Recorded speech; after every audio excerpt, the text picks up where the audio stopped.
Hello there, I'm Hannah Wise. Welcome along. A record winter, the hottest January ever in Switzerland. That's the latest from the official weather service, Meteo Switzerland. Temperatures are running 3 degrees higher than the norm since measurements began back in 1864. Here's the view now from the Swiss mountains, where the effects have been well noticed. For us, what we've seen this winter is unseasonably warm temperatures well above the long-time norm. We've had rain up to 2,500 meters in January.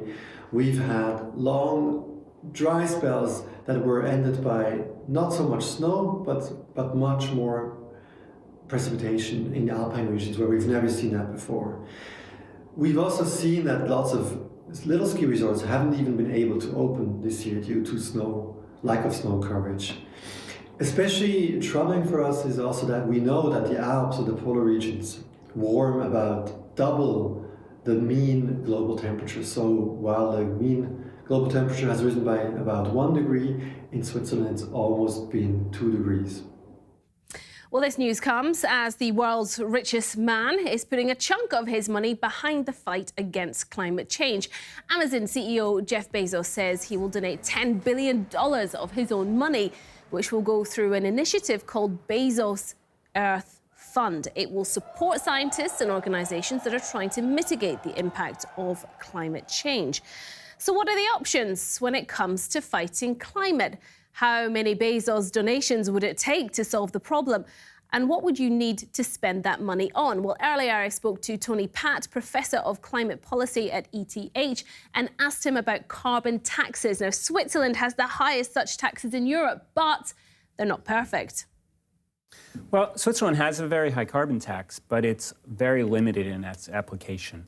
It applies mainly to the heating fuels that people use in their houses, and that's just about it. Okay, and is that the general problem with carbon taxes? Well, the thing is that carbon taxes, when they're very high, just aren't politically acceptable. So people don't like having big carbon taxes because they notice them. So when you have a high carbon tax, it has to be very limited so people don't notice it in too many places. So it becomes hard to do that much with a carbon tax if you can't make it that high. And so what are the other alternatives then? I mean, Europe is doing carbon tariffs, which is taxes on imports to Europe. But is that a solution? Is that more dealable for people? I think it's part of the solution. You have to look at carbon taxes as being one piece of a broader puzzle of climate policy instruments. So Europe has a lot of experience, including Switzerland, with supporting new technologies and getting them scaled up so their costs come down, adapting systems like the energy system, the power generation systems, sometimes with infrastructure support, sometimes with regulation, to get the new technologies really going. And then finally, having regulations that gradually begin to phase out the old technologies. Carbon taxes play a role in that because they push up the cost of using fossil fuel, but oftentimes the role isn't that big because already renewables have gotten so cheap that, that you may actually not need the carbon tax. So what are the factors that will go into dealing with the climate crisis that we're facing currently? Well, I think one of the biggest things that's happened in recent months is the European Union making a commitment to achieving net carbon neutrality by 2050. That's absolutely huge, and it's something that no one, even 5 years ago, thought that governments would be willing to do. And that sends a really clear signal to industry across all sectors that we want to get to carbon neutrality. Is it enough, though, to deal with the climate crisis? Well, if we follow through on these promises, then it's the most important thing we can do.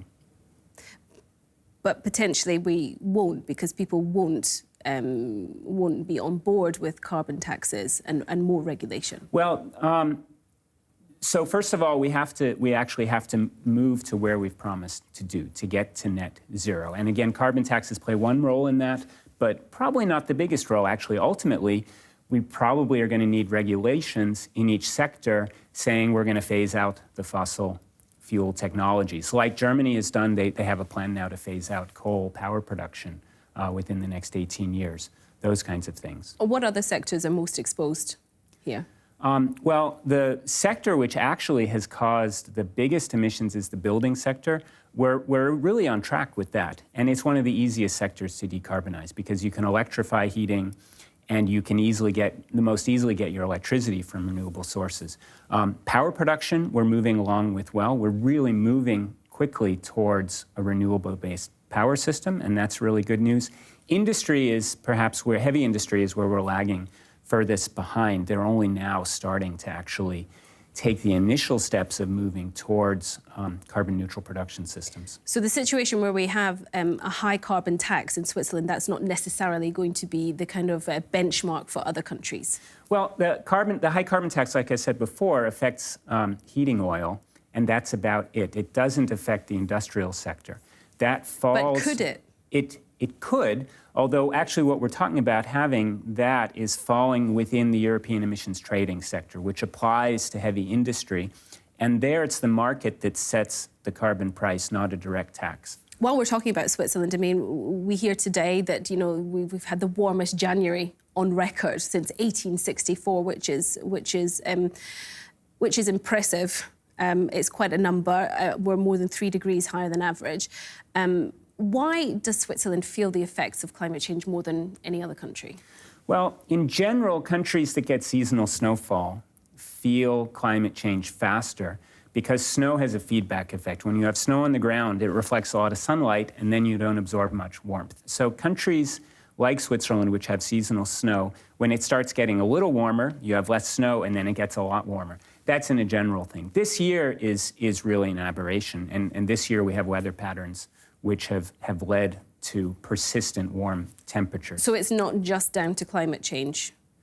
Well, it's really hard to say how much of it is down to climate change. Certainly, we've seen in Switzerland warming about twice the global average. So we've seen about 1.5 to 2 degrees of warming already in Switzerland. This January was 3 degrees above average. So it's saying that we've got a bit of a weather anomaly on top of a baseline which is rising in terms of our temperature pretty fast. And we've talked about regulation, carbon taxes, carbon tariffs. What about what Jeff Bezos is doing? He's digging deep, or maybe not that deep, and he's coming up with $10 billion for a climate crisis fund.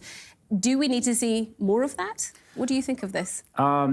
I think it's nice. I think it's great that wealthy people in the world are doing something about it. Certainly, we need money there available for dealing with climate emergencies. That falls under adaptation. Governments have promised quite a bit of that. If the private sector wants to promise something, that's great.